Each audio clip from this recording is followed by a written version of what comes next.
gouvernement. Maintenant, nous attendons à ce que le CEP fasse le nécessaire le plus rapidement possible en respectant le calendrier qu'il a su maintenir jusqu'à date, eh bien, pour que les résultats soient proclamés le plus rapidement possible et que le vainqueur, celui qui sortira au niveau de la présidence, eh bien, soit placé le plus rapidement possible. Parce que je dois vous dire une chose. Si il y a un président élu au premier tour, le président n'a pas besoin d'attendre le 7 février pour entrer en fonction. Parce que la Constitution veut que le président rentre en fonction le 7 février si celui qui est là avait un mandat. Et comme celui qui est là n'a pas de mandat, donc une fois que le président est élu et qu'il aura monté son équipe, il peut entrer en fonction dès le 1er janvier s'il le faut, parce que le pays en a besoin. Le professeur Mozart Desronette a fait ressortir l'importance des dernières élections qui, selon lui, permettront à la Chambre des députés et du Sénat d'afficher complet. Ces jours Tatidli faciliteront également le renouvellement de la Cour de cassation et la mise en place du Conseil électoral permanent, soulignant que, selon la Constitution amendée, les 3 pouvoirs constitués de l'État auront à choisir chacun 3 représentants. Le politologue dit noter une transformation de la société par rapport au choix des jeunes ayant participé aux dernières élections et qui ont exprimé une certaine amertume envers le gouvernement, certains leaders politiques et institutions du pays. Le professeur Mozart Desronette. Le Conseil électoral a toujours respecté et délai que les fixés le tête liant, monsieur, que dans 8 jours a gagné les résultats partiels de l'élection. Donc, c'est des élections qui sont extrêmement importantes parce qu'avec un processus électoral, ça, on a gagné un parlement complet avec 30 sénateurs, 10 sénateurs par département et on a gagné une chambre des députés qui complète tout avec 119 députés. Et c'est l'élection ça retour qui pourra entraîner renouvellement complet Cour de cassation. Hein. Et c'est avec présence 3 pouvoirs ça le Parlement, l'exécutif et la Cour de cassation qui est capable de choisir et le Conseil électoral permanent d'après la Constitution amendée. Donc chaque pouvoir ça a choisi 3 membres pour former Conseil électoral permanent. Bon, et je pense que pour qu'on chita qui fait de la part de certains secteurs, certains groupes politiques pour y réfléchir sur sens élection. Donc, ou gagner qu'on y a ces générations que nous relais générations, ou carré les millénaires, ou carré les générations X, et nous-mêmes nous qualifions de génération du creux de la vague. Ça veut dire c'est une génération de l'instabilité politique, instabilité professionnelle, instabilité économique et instabilité environnementale, c'est-à-dire la génération précaire. Donc, génération ça jeunes qui a voté dans l'élection qu'a fait, ils ont exprimé une certaine amertume envers anciennes valeurs. C'est-à-dire, ils voulaient construire une nouvelle identité politique. Ils ont même exprimé une certaine amertume envers le gouvernement, envers les leaders, envers les institutions. Je pense que c'est ça et certains de la classe politique qui n'ont pas qu'à comprendre, son élection, son transition sociale, qui ont transformation d'Acadie en profondeur qui commence dans la société à que nous ne pas comprendre.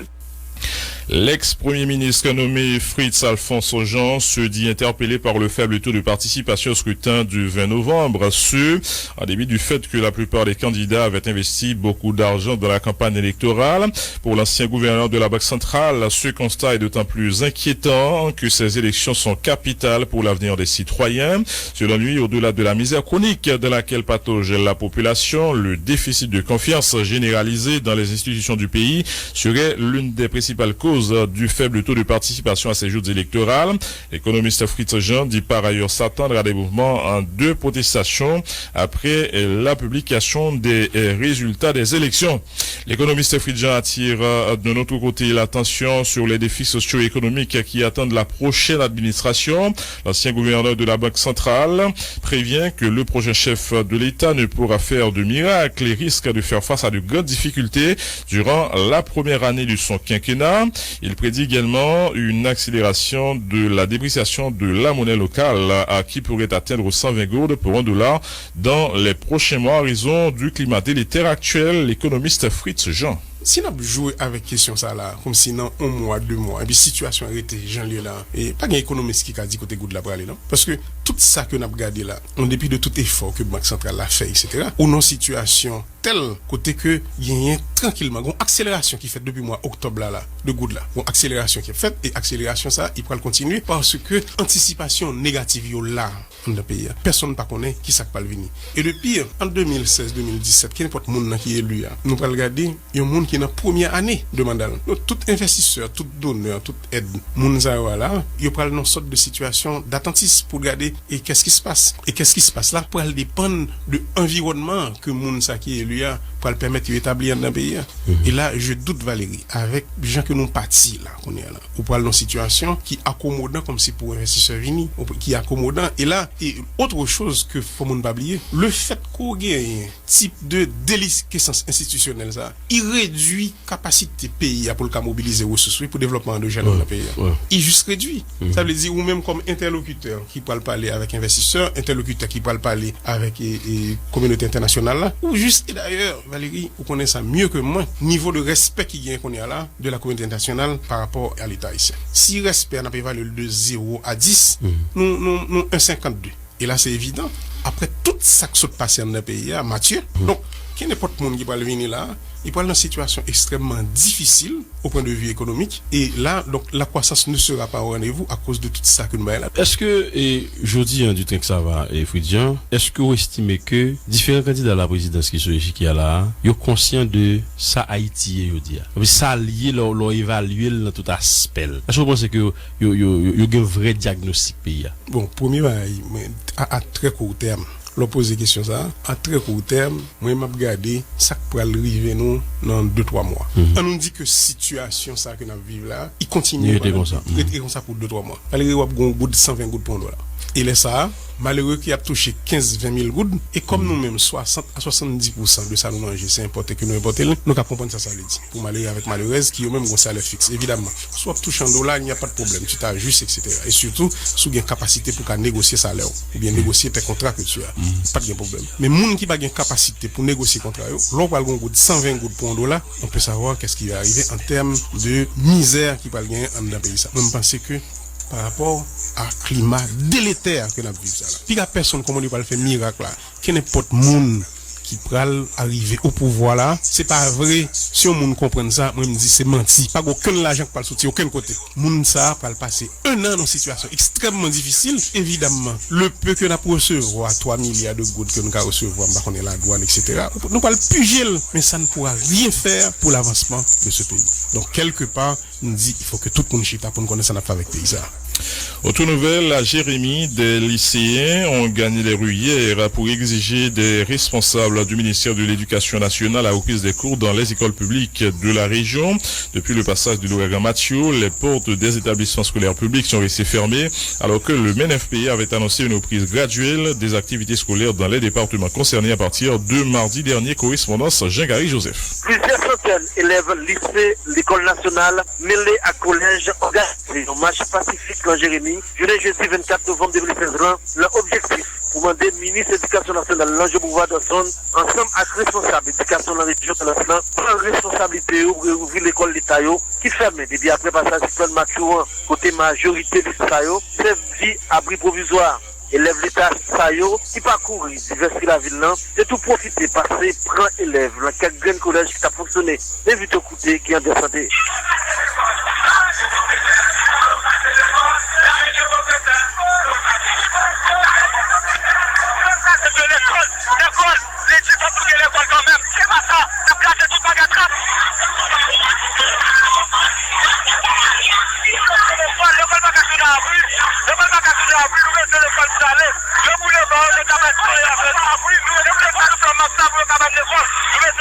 Entre-temps, le cas d'un mouvement professeur Sigo et PT a fait côté au ferme un bureau direction départementale éducation nationale depuis plus passé 3 mois pour réclamer l'agence à l'aide 3-4 l'année. Il a dit il y a travaillé sans toucher. La police en Jérémy avec Tassadayo, d'après rapport à Jean PNH provincial, a participé, l'écrasé vite à plaque caoutchouc machine, chef d'éducation nationale, le Marcel Gentil. Depuis Jérémy, Jean-Gary Joseph, Vision de nous. Ouverture hier à l'hôtel Montana d'un forum sur l'assurance récolte en Haïti dans le cadre d'un projet dénommé Système de financement et d'assurance agricole en Haïti. Ce projet est réalisé avec l'appui financier du gouvernement canadien à travers l'Agence canadienne de développement international en collaboration avec le ministère de l'Agriculture. Il vise à développer un environnement financier propice au maintien de la sécurité alimentaire en Haïti. Et le chef de cabinet du ministre de l'Agriculture, l'agronome Franz Nelson, qui représentait ce dernier à l'ouverture de ses assises, s'est montré satisfait du projet SIFA. Pour lui, l'État haïtien, à travers le ministère de l'Agriculture, doit en profiter dans le cadre de la lutte contre l'insécurité alimentaire. La problématique de la disponibilité de l'eau potable et de l'eau d'irrigation en Haïti a été au centre des discussions hier lors de la 4e réunion annuel du Conseil consultatif de la société civile et de l'ABID, co-présidé par la coordonnatrice du Conseil, Michel Duvier-Pierre-Louis, et le représentant de l'ABID en Haïti, Gilles Damel. L'atelier a été organisé dans les locaux de l'ABID à Bourdon.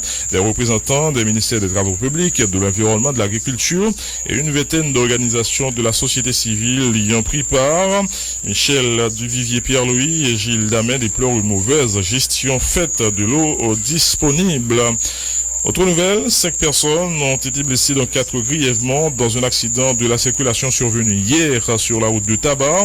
L'accident s'est produit après qu'une camionnette roulant à vive allure eut percuté une autre, ont indiqué plusieurs témoins.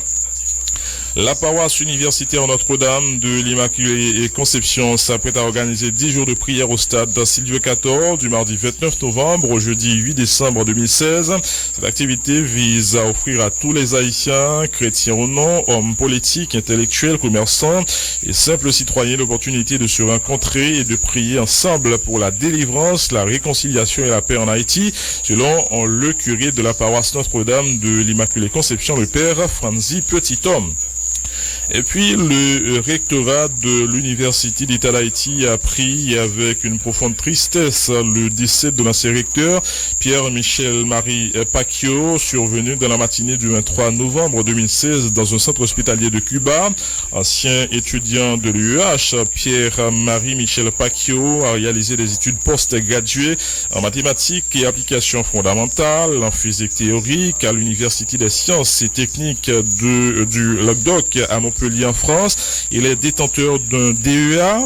De retour en Haïti, il s'est consacré à l'enseignement supérieur. Il a exercé au Centre technique de planification et d'économie appliquée à l'École normale supérieure à la Faculté des sciences. Premier recteur élu de l'UH, il a dirigé cette institution pendant 10 ans, de 1998 à 2008. La communauté de l'UH est instamment invitée à s'associer aux manifestations que l'UH se propose d'organiser pour rendre hommage au professeur Pacquiao, dont la carrière est entièrement dédiée à la cause de l'alma mater, à sa promotion, à la défense de son statut constitutionnel. Il a laissé une empreinte indélébile sur l'Université d'État d'Haïti. À l'issue de 2 mandats à la tête de l'UH, il a repris ses activités en 2008 à la Faculté des sciences de l'UH, dont il devint membre du conseil de direction. Il a assumé également des responsabilités académiques à l'Université Kiskia.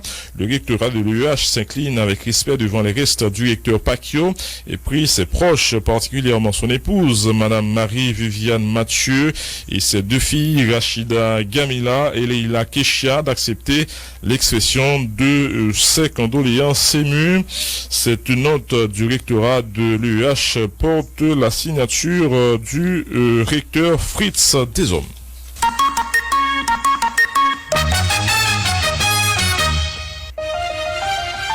J'écris ce vers pour ton anniversaire et je me sens déjà très fier de t'avoir choisi comme bière.